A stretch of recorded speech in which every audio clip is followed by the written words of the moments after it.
Hello, everyone. Welcome to Grace Reformed Church. I'm the pastor at Grace Church. Today is Monday, April 27th. I normally do actually and am taking my day off today, but I don't have a video for you, and so I wanted to get one to you. I wasn't able to film one last week because of time or whatever. And so I'm going to try to get one to you today, and well, this is it. And so, as I was saying, today's my day off, and I was doing a dump run, and 58 was all clogged up, and they were detouring everybody, both sides of the 58 onto the East Brundage, and it took forever. A 1 hour, well, about a 45-minute trip became just about a 2-hour trip, which was a bit frustrating, but we managed to get through it, and I thought to myself, I got to get this video done. But it also gave me time to think about what I was going to say. I knew what the text was going to be for today, and here in Romans 1. I happen to also be listening to a lecture by Peter Kreeft, Roman Catholic philosopher, on Thomas Aquinas in dealing with the natural knowledge of God. Happens to be somewhat coincide a little bit with what we're reading today. And so I thought, okay, I can get just reminded me. So it's kind of interesting. And one time I'm listening to a philosopher as I drive down the road in my Ford Ranger to the dump. Interesting coming together of things. But here we are, and here's our text. This is Romans 1. Let me change glasses here for magnification.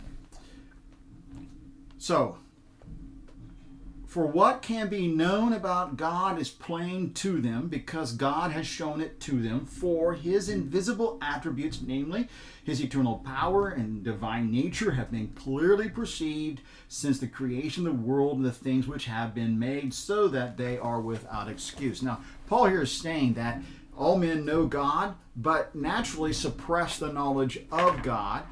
And that leaves the question, how is it that all men know God?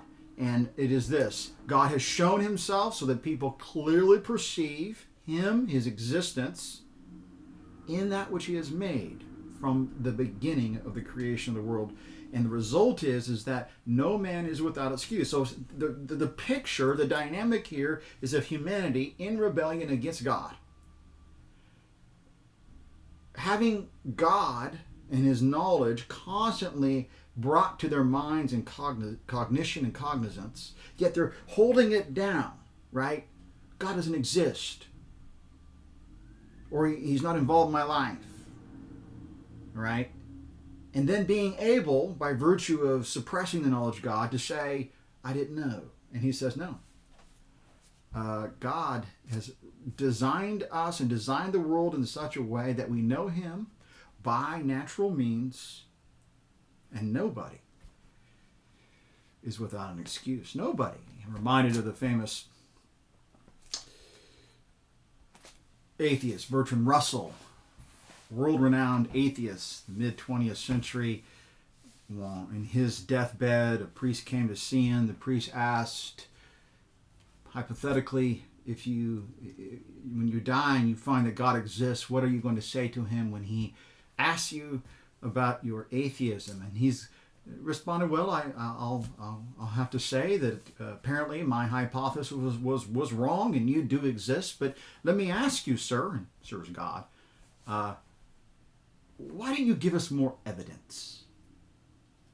So he's going to kind of put it back over on God in his thinking anyway. Now what Paul here, so Bertrand Russell is saying not enough evidence. The Apostle Paul here is saying everyone knows, and he uses a word, an expression, clearly.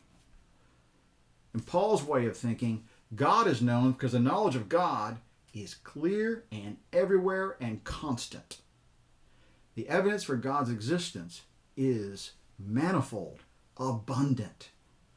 Now, granted, it's not, a giant cross in the sky kind of thing, but it's through the beauty of his creation and the symmetry of it and the multiple ways, our own constitution, our own makeup, our own put-togetherness, all of it testifying. What one writer refers to as gives us a sense of divinity, the sensus divinitatis. I actually don't really care for that expression too much.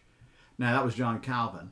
And John Calvin, he filled it in with a proper concept. But if you leave the expression by itself, sense of divine, it gives you a sense of vagueness.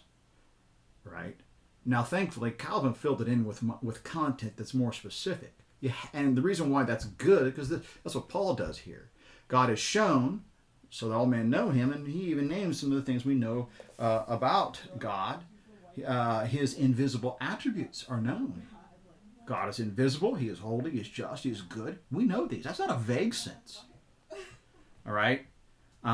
His eternal power and divine nature. We know something of his power. His divine nature. Well, that's an interesting expression. No vague sense here, but a clear knowledge of God and much of what he is. Not that people know he's the triune God. That's a matter of special revelation. This is general revelation. But enough of God is given in general revelation that men have a sufficient and efficient knowledge of God. Sufficient in that it reveals enough, efficient in that it is effective knowledge of God. People really know it and are rendered inexcusable if they want to say he doesn't exist or deny him in other ways. All right. So that's what the Apostle Paul says. Now this is picked up elsewhere in Scripture. Psalm 19 actually speaks of the knowledge of God coming day by day.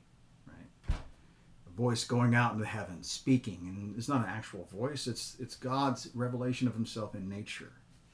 A question for us. Let's give an account. Just how does this happen? How does God reveal himself in nature? Now a distinction that comes to us from the medieval theologians, a correct distinction, I believe. The distinction between mediate and immediate. Mediate, immediate. Things mediated, things not mediated. And what the theologians then and now say is that God here reveals himself through immediate knowledge, not mediated. Meaning, not mediated through argument.